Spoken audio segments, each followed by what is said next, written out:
नमस्कार बच्चों, मैं अनिल विश्वकर्मा। बहुत बहुत स्वागत है आपका हमारे इस YouTube चैनल साइंस वाला में। तो बच्चों, आज मैं आपको स्थिर विद्युत बल और गुरुत्वाकर्षण बल में क्या अंतर है और इन दोनों में क्या समानताएं हैं, इन सब के बारे में बताऊंगा। और कूलाम के नियम से जो सूत्र प्राप्त हुआ था उसे कैसे प्रयोग करना है, इसके बारे में भी बताऊंगा। तो चलिए शुरू करते हैं आज की क्लास। तो आप लोग सबसे पहले रीडिंग डालिए। स्थिर विद्युत बल जिसे Fi से प्रदर्शित करते हैं, स्थिर विद्युत बल ब्रैकेट में Fi और गुरुत्वाकर्षण बल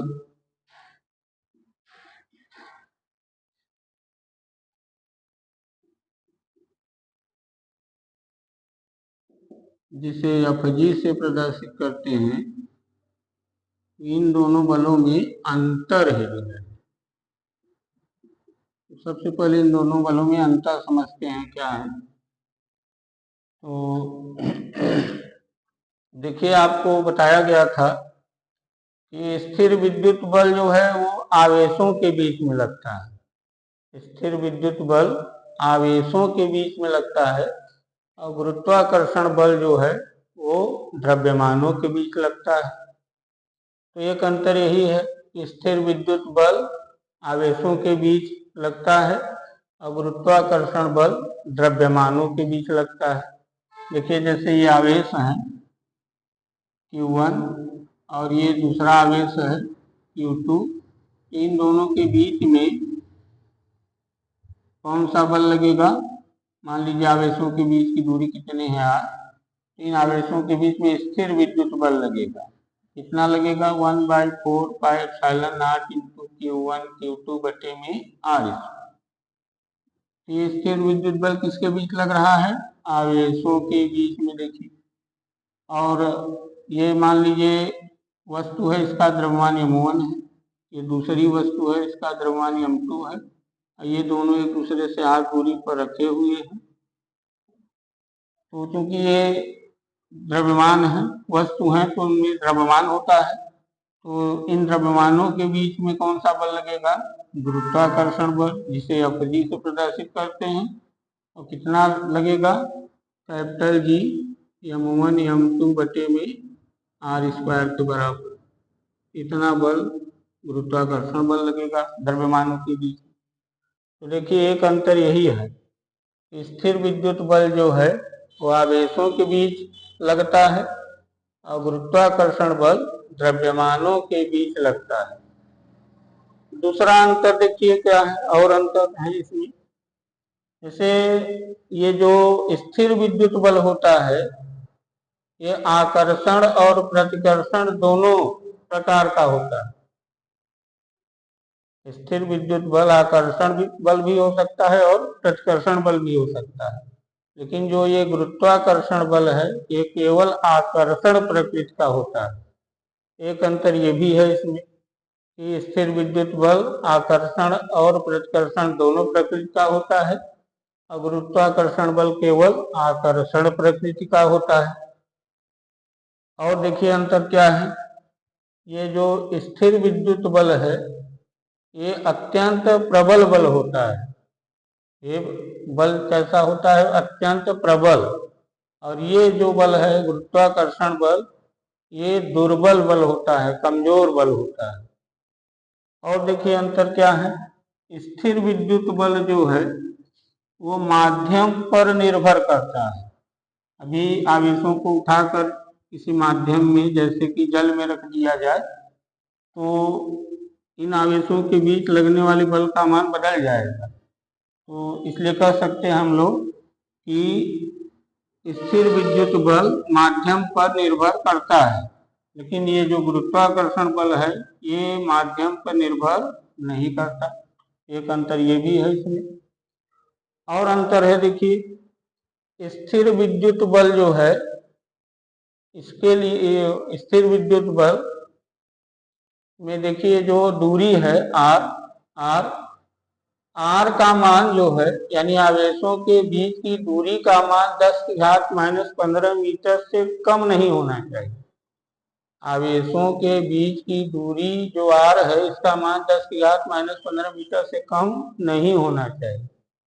और इसमें इसमें ये द्रव्यमानों के बीच की जो दूरी आर है इसमें दूरी कम भी हो सकती है और ज्यादा भी हो सकती है। यानी कि गुरुत्वाकर्षण बल छोटी दूरी और बड़ी दूरी दोनों के लिए सही है, लेकिन ये जो स्थिर विद्युत बल है इसके लिए आर का मान 10 की घात -15 मीटर से कम नहीं होना चाहिए।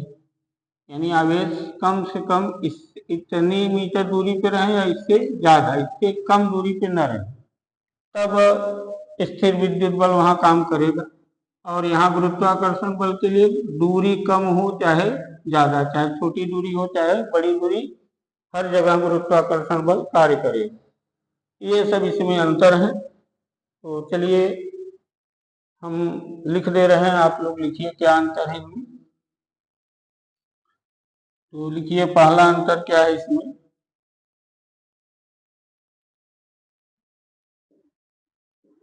लिखिए स्थिर विद्युत बल, स्थिर विद्युत बल आवेशों के बीच लगता है, आवेशों के बीच लगता है, जबकि गुरुत्वाकर्षण बल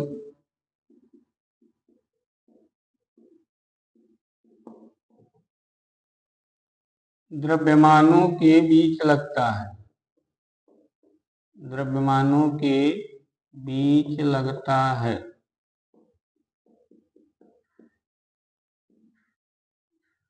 दूसरा अंतर, स्थिर विद्युत बल, स्थिर विद्युत बल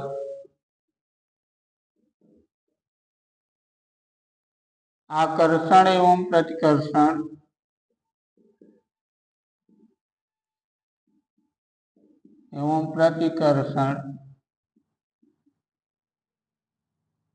दोनों प्रकृति का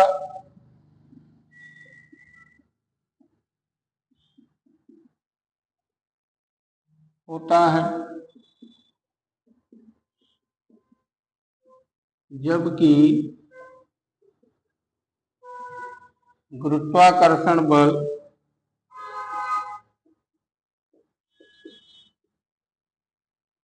केवल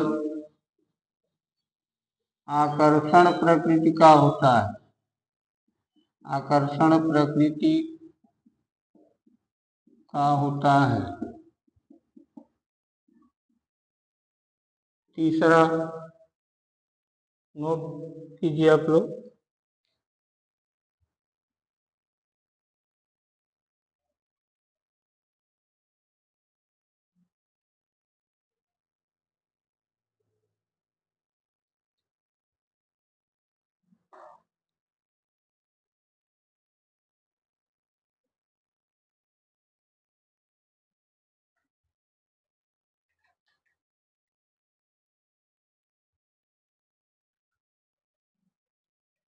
चलिए तीसरा अंतर लिखिए, स्थिर विद्युत बल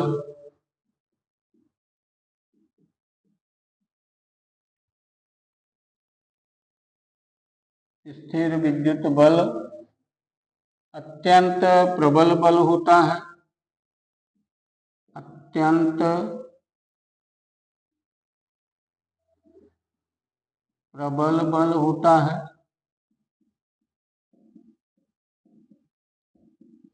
जबकि गुरुत्वाकर्षण बल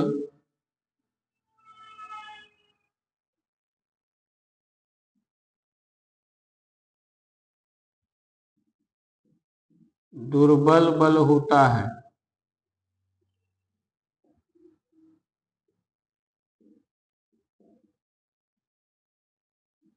अगला अंतर, स्थिर विद्युत बल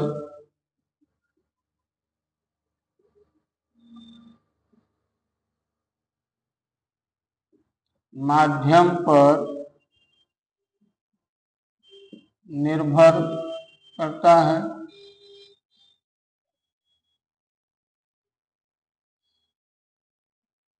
स्थिर विद्युत बल माध्यम पर निर्भर करता है, जबकि गुरुत्वाकर्षण बल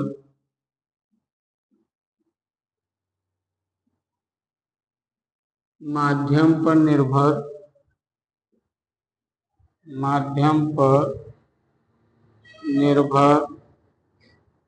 नहीं करता है।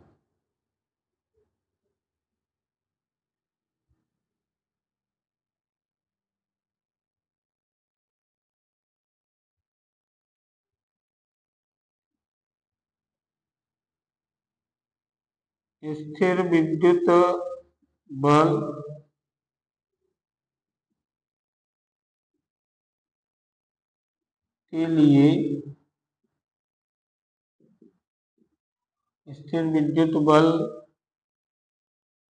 के लिए आवेशों के बीच की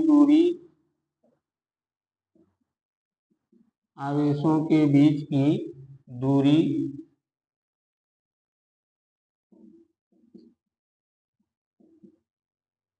का मान 10⁻⁻15 मीटर से कम नहीं होना चाहिए। स्थिर विद्युत बल के लिए नहीं होना चाहिए। स्थिर विद्युत बल के लिए आवेशों के बीच की दूरी का मान 10⁻⁻15 मीटर से कम नहीं होना चाहिए, जबकि गुरुत्वाकर्षण बल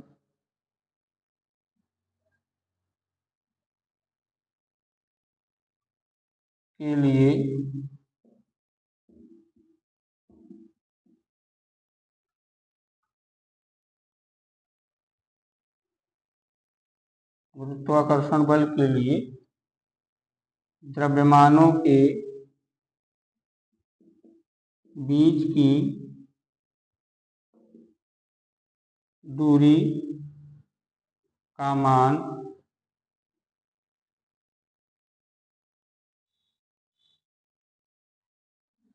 अत्यंत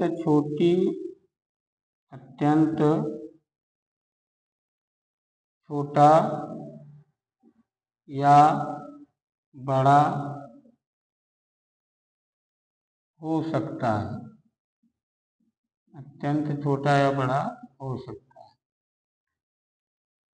ये अंतर है, नोट कर लीजिए आप लोग इसे।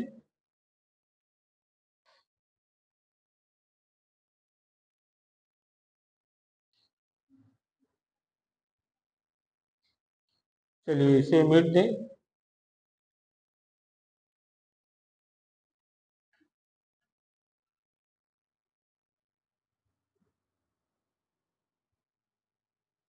अब चलिए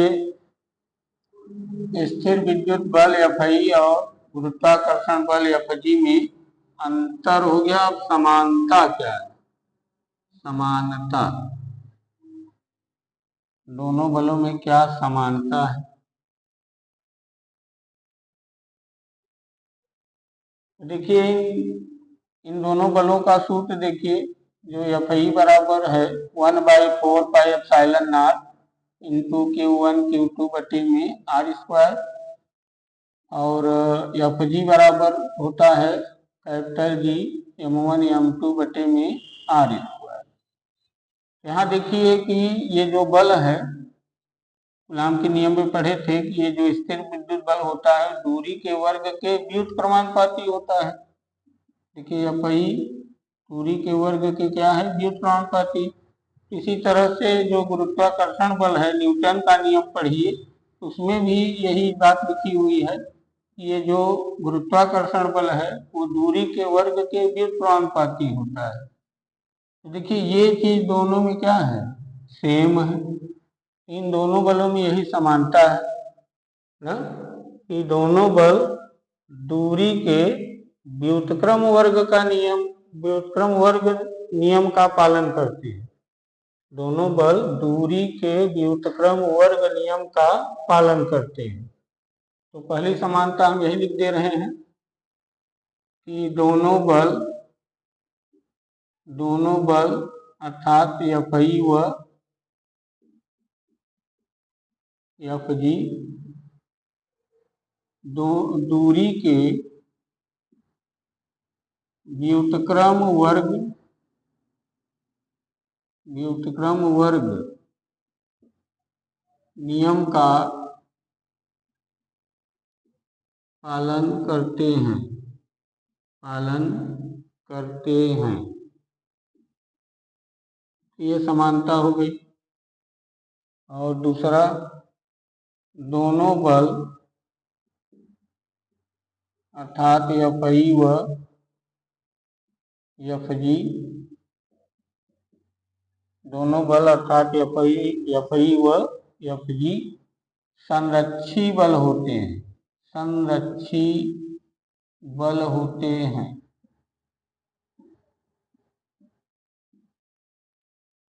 ये दो समानताएं हैं दोनों बलों में, नोट कर लीजिए इसे। संरक्षी बल के बारे में कक्षा 11 में आप लोग पढ़े होंगे। चलिए नोट कर लीजिए इसे।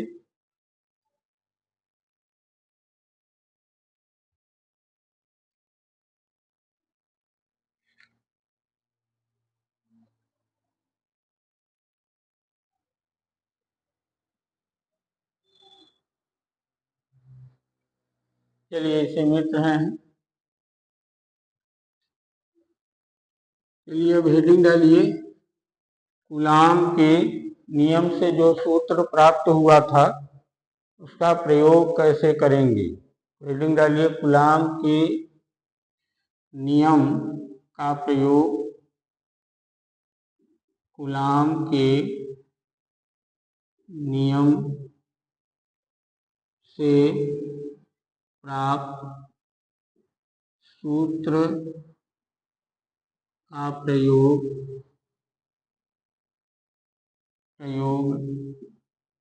कैसे करेंगे।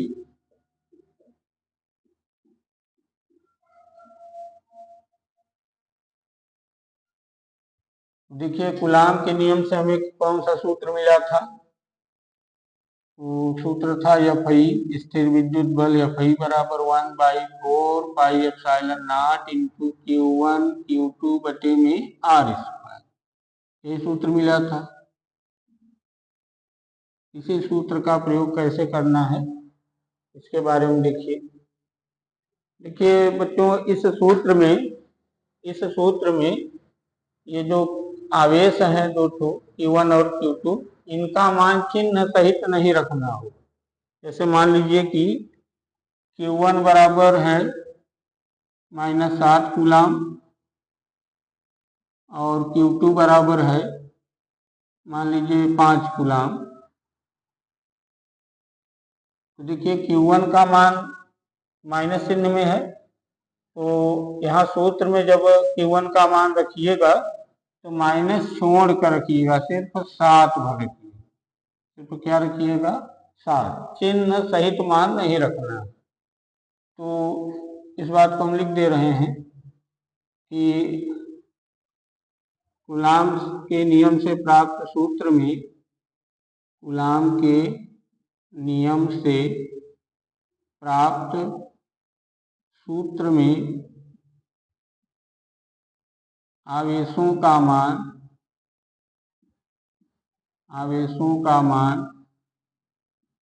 चिन्ह सहित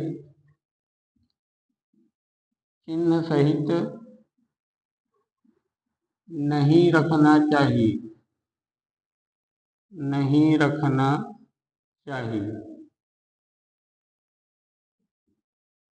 चिन्ह सहित नहीं रखना चाहिए, यानी अगर ऋण में दिए हैं तो आप धनात्मक मान वहां रखिए, ऋण चिन्ह छोड़कर। और धन में है तो कोई बात ही नहीं है, तो प्लस में ही रहेंगे। चलिए एक नियम और समझिए इसमें। जैसे मान लीजिए हमारे पास दो आवेश हैं तो उनके बीच कितना बल लगेगा, मतलब बलों की संख्या कितनी है। इसके लिए एक सूत्र हम लिख दे रहे हैं, यदि आवेशों की संख्या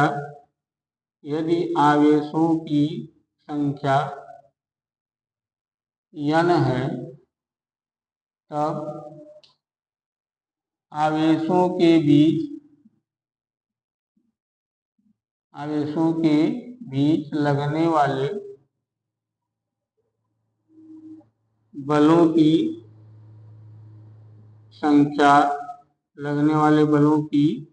संख्या n into n minus 1/2 n into n minus 1/2 होगी। तो अगर हमारे पास n आवेश हैं तो आवेशों के बीच लगने वाले बलों की संख्या कितनी होगी, n इंटू n माइनस 1/2 होगी। तो जैसे मान लीजिए हमारे पास दो आवेश हैं, मान लिया जाए कि हमारे पास कितने आवेश हैं, दो। तो यहाँ इसका उदाहरण समझिए, यदि आवेशों की संख्या 2 है, आवेशों की संख्या कितनी है, या ऐसा लिख दीजिए, यदि दो आवेश हैं अर्थात n बराबर कितना, 2। n क्या है, आवेशों की संख्या। यदि दो आवेश हैं इसका मतलब n बराबर कितना हुआ, 2। तब बलों की संख्या क्या होगी, इसलिए बलों की संख्या देखा जाए कि अगर दो आवेश हैं तो उनके बीच में कितना बल लगता है, यानी कई बल लगता है। तो बलों की संख्या पता किया जाए, कितने बल लगते हैं ये पता किया जाए। तो सूत्र में n की यहाँ 2 रखिए, n की जगह 2 माइनस 1/2, 2 और 2 में घटाइए 1/2, 2 से 2 कट जाएगा, 1 बचा। इसका मतलब केवल एक बल लगेगा, केवल एक बल। इसका मतलब ये हुआ कि अगर हमारे पास दो आवेश हैं तो उनके बीच कितना बल लगेगा, केवल एक बल लगेगा बस। दो आवेश हैं तो उनके बीच बलों की संख्या कितनी होगी, केवल एक। इसी तरह से यदि तीन आवेश हैं अर्थात n बराबर कितना है, 3, तब देखिए बलों की संख्या कितनी होगी, बलों की संख्या इसी सूत्र से पता कीजिए, n की जगह 3 लिखिए, 3 माइनस 1/2, कितना आएगा, 3 में घटा 2/2, 2 कट गया, कितना, 3 बल, यानी 3 बल लगेगा। तो आवेश का क्यों है, 3। अगर 3 आवेश हैं तो उनके बीच में कितने बल लगेंगे, 3 बल लगेंगे, बलों की संख्या 3। देखिए कैसे, इसे नोट कर लीजिएगा, मिट दे रहे हैं।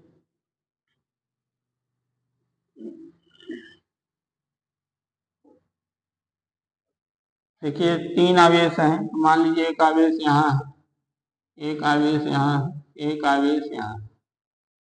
तो मान लीजिए Q1 है, ये Q2 है, ये Q3 है, 3 आवेश हैं। देखिए एक बल इन दोनों आवेशों के बीच में लगेगा और एक बल इन दोनों आवेशों के बीच लगेगा और एक बल इन दोनों आवेशों के बीच लगेगा। तो देखिए कितने बल लग रहे हैं, 3 बल, F1 इन दोनों के बीच, F2 इन दोनों के बीच, F3 इन दोनों के बीच। तो कुल कितना बल लग रहा है, F1 F2 F3, मतलब 3 बल लग रहे हैं। तो अगर 3 आवेश हैं तो उनके बीच 3 बल लगेगा। इसी तरह देखिए यदि 4 आवेश हैं, अर्थात n बराबर कितना है 4। तो अगर 4 आवेश हैं तो देखिए उनके बीच कितना बल लगेगा। इसलिए बलों की संख्या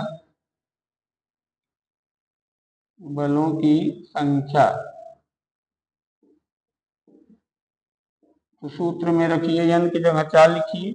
4 माइनस 1 बटे में 2, 4 गुणित 3 बटे में 2, और 2 से इसे काटिए, 2 दूना 4, 2 3 6, यानी कि 6 बल लगेंगे। कितने बल लगेंगे? 6 बल लगेंगे। तो देखिए कैसे 6 बल लगेंगे 4 आवेश होने पर। तो जैसे मान लीजिए एक आवेश ये है, एक आवेश ये है, एक आवेश ये है, एक आवेश ये। मान लीजिए Q1 है, Q2 है, Q3 है, Q4 है। तो देखिए एक बल इन दोनों आवेशों के बीच लगा F1, एक बल इन दोनों आवेशों के बीच लगा F2, एक बल इन दोनों आवेशों के बीच लगा F3, एक बल इन दोनों आवेशों के बीच लगा F4, और एक बल देखिए इस आवेश और इस आवेश के बीच लगेगा। मान लीजिए F5 है, और एक बल इन दोनों आवेशों के बीच लगेगा ना। तो ये इन दोनों आवेशों के बीच का लगा बल F6 है मान। तो देखिए कुल कितना बल लग रहा है?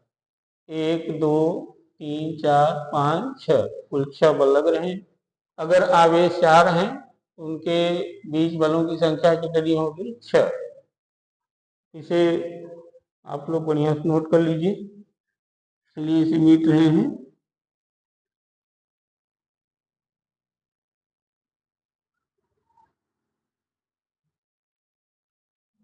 चलिए अब और चीजों को समझते हैं। जैसे मान लीजिए कि ये एक आवेश है और ये आवेश एक ये आवेश है। मान लीजिए Q1 है, ये Q2, और मान लिया जाए इन दोनों के बीच में, इन दोनों आवेशों के बीच में जो बल लग रहा है उसका मान लीजिए 7 न्यूटन। यानी इन दोनों आवेशों के बीच में कितना बल लग रहा है? 7 न्यूटन का। तो अब क्या करें कि एक तीसरा आवेश लें। मान लीजिए कोई तीसरा आवेश है, इसे हम ला के इन दोनों के बीच में रख दिया।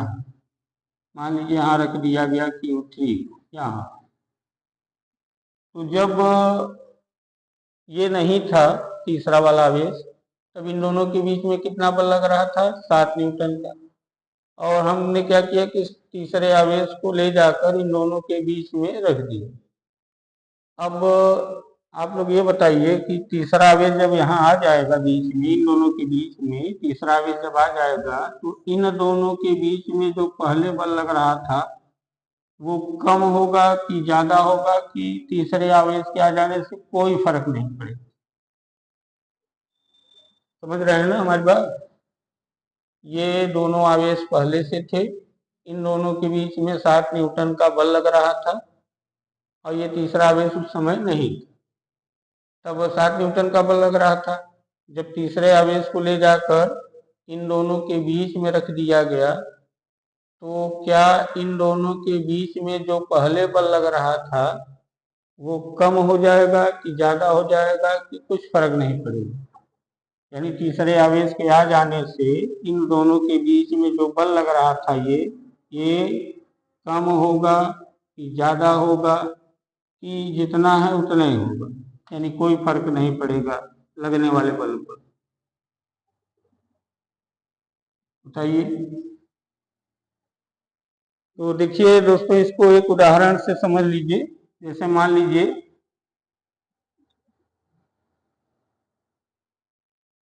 मान लीजिए, ये हम हैं यहाँ, मान लीजिए ये हम हैं, और ये हमारा कोई शिष्य है, ये हमारा कोई शिष्य है। चलिए बाल बना देते हैं। तो ये हम हैं, यानी उसके गुरु हैं, और ये हमारा क्या है, शिष्य है। तो हमारे और इसके बीच में गुरु और शिष्य का रिश्ता है, गुरु और शिष्य का रिश्ता है। तो चलिए, अब किसी तीसरे कोई दूसरा शिष्य बीच में आ जाए, यहाँ कोई दूसरा शिष्य यहाँ बीच में आ गया, यहाँ ये दूसरा शिष्य है। तो जब ये नहीं था तो हमारे और उसके बीच में गुरु और शिष्य का रिलेशन था, और जब ये बीच में आ गया, ये दूसरा वाला शिष्य हम दोनों के बीच में आ गया, तो क्या हम दोनों के बीच जो पहले रिलेशन था वो चेंज हो जाएगा? ये बीच में आ गया तो हमारे और इसके बीच में जो रिलेशन था गुरु शिष्य वाला, वो क्या खत्म हो जाएगा? नहीं खत्म होगा। इसका मतलब दूसरा आवेश बीच में, दूसरा शिष्य अगर बीच में आ गया तो हमारे और इसके बीच में कोई फर्क नहीं पड़ा। तो ऐसे यहाँ भी है कि जब इन दोनों के बीच में पहले कितना बल लग रहा था, 7 न्यूटन का, तब ये नहीं था, ये तब 7 न्यूटन का बल लग रहा था, और जब ये इसे ला के हम बीच में रख देंगे तब भी इन दोनों के बीच में उतना ही बल लगेगा, इन दोनों के बीच में इतना ही बल लगेगा 7 न्यूटन का। यानी ये बीच में भले आ गया है, लेकिन इसके आ जाने से इसके और इसके बीच जो बल लग रहा था उस पर कोई फर्क नहीं पड़ेगा। हाँ, इन दोनों के बीच लगने वाला बल अलग होगा और इन दोनों के बीच लगने वाला बल अलग हो सकता है, लेकिन इसके और इसके बीच में वही बल लगेगा। तो इसी बात को लिखना है, लिख लीजिए।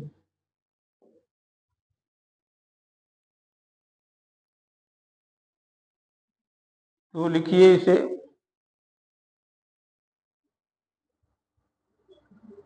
दो आवेशों के मध्य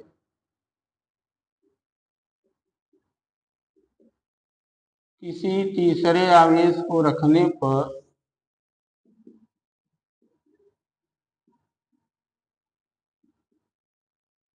आवेश को रखने पर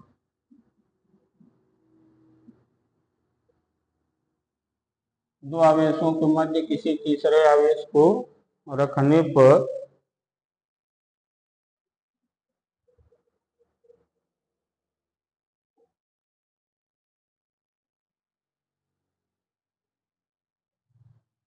उन दोनों आवेशों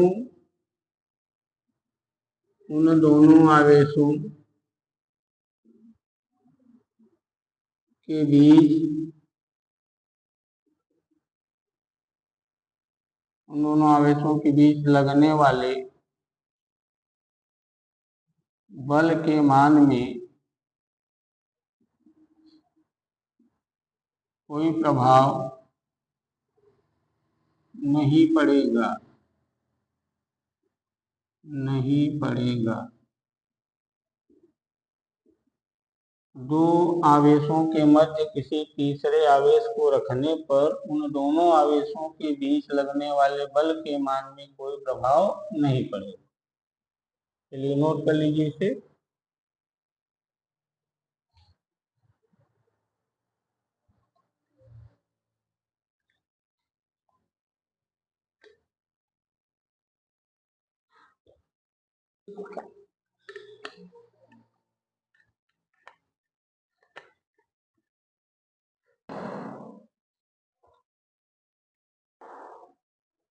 चलिए अब हेडिंग डाल दीजिए, दो बलों का परिणामी, दो बलों का परिणामी।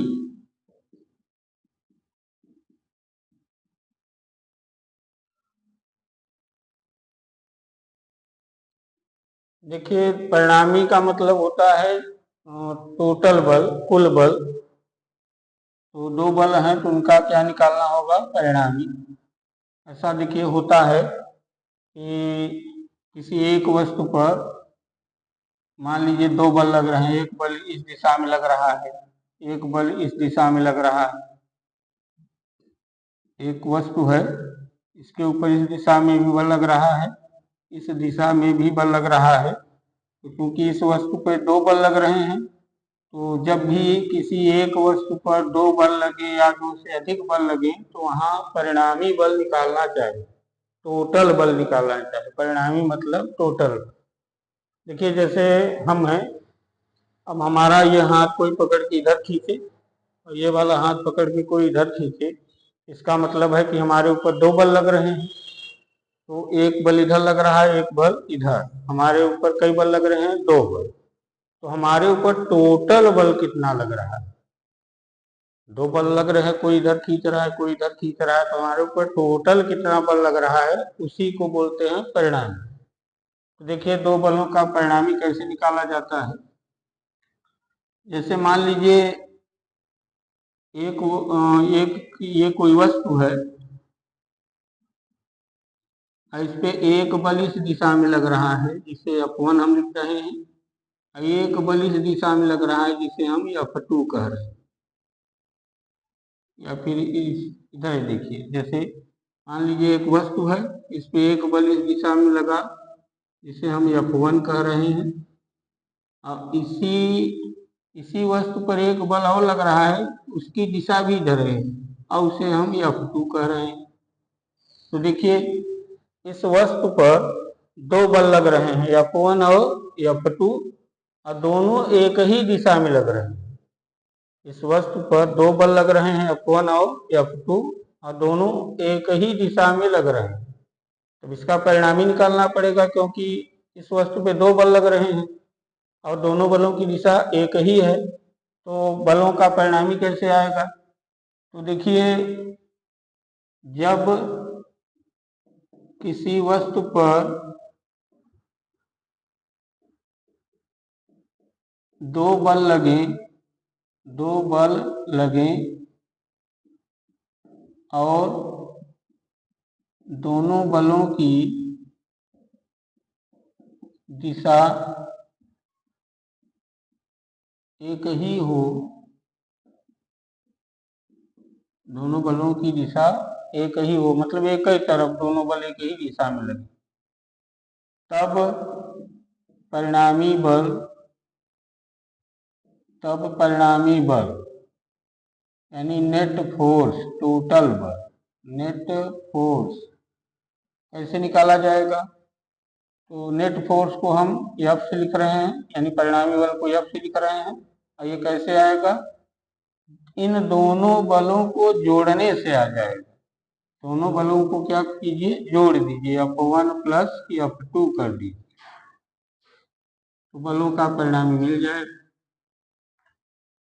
तो याद रखिएगा कि अगर किसी वस्तु पे दो बल लग रहे हो और दोनों बलों की दिशा एक ही हो, तो बलों का परिणामी कैसे निकालना है? दोनों बलों को जोड़ कर निकालना है। दोनों बलों को क्या करना है? जोड़ना। चलिए इसे देखिए, जैसे मान लीजिए ये वस्तु है,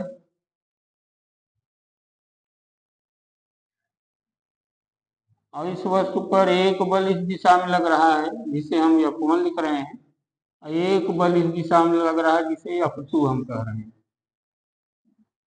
इस वस्तु पे एक बल इधर लग रहा है F1, एक बल इधर लग रहा है F2। इस बार देखिए क्या है कि वस्तु पे अब भी दो बल लग रहे हैं। जैसे यहाँ देखिए इस वस्तु पे दो बल लग रहे थे, तो इसे यहाँ भी देखिए इस वस्तु पे दो बल लग रहे हैं, लेकिन इस बार दोनों बलों की दिशाएं विपरीत हैं। एक बल उधर लग रहा है तो एक बल इधर लग रहा है। तब यहाँ परिणामी कैसे निकालेंगे? तो यहाँ लिखा जाए कि जब किसी वस्तु पे दो बल लगे और जब दोनों बलों की,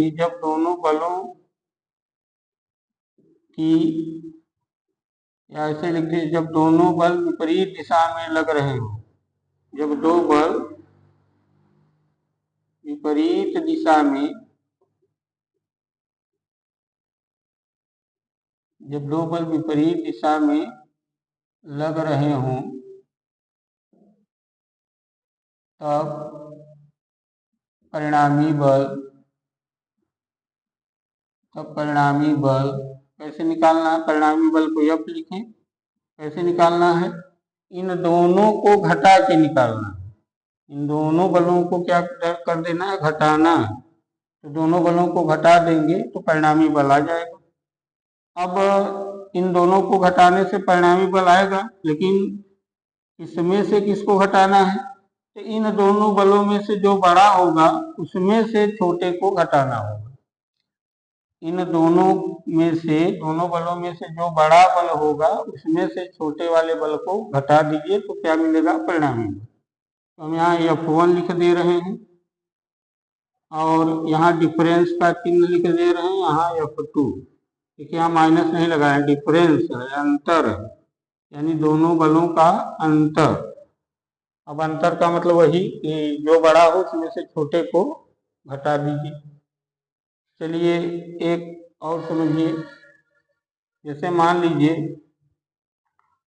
चलिए ऊपर लिखते हैं, ये सबको नोट कर लीजिएगा, सवाल लगाने में ये सब सहायता करेंगे। देखिए जैसे मान लीजिए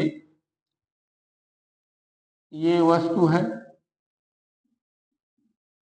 और इस वस्तु पर एक बल इस दिशा में लग रहा है, इसे F1 कहा गया। एक बल इस दिशा में लग रहा है जिसे F2 कहा जाए। तो देखिए ये वस्तु है, इस पर एक बल इधर लग रहा है F1, एक बल इस दिशा में लग रहा है F2, और मान लिया जाए इन दोनों बलों के बीच में कोण बन रहा है थीटा। इन दोनों बलों के बीच में कितना कोण बन रहा है, थीटा। तो देखिए इस वस्तु पे फिर से दो बल लग रहा है, लेकिन इस बार देखिए दोनों बल क्या एक ही दिशा में लग रहे हैं, नहीं। क्या दोनों बल विपरीत दिशा में लग रहे हैं, नहीं, बल्कि दोनों बल किसी कोण पे लग रहे हैं। कुछ दोनों बलों के बीच में क्या बन रहा है, कुछ कोण बन रहा है। थीटा का मतलब क्या होता है, कोण। जैसे मान लीजिए दोनों बलों के बीच का कोण 60 अंश हो, 30 अंश हो, 45 अंश हो, तो इस बार दोनों बलों के बीच में कुछ कोण बन रहा है। तब देखिए परिणामी कैसे आएगा, तो यहाँ लिख दिया जाए, जब दो बलों के बीच कोण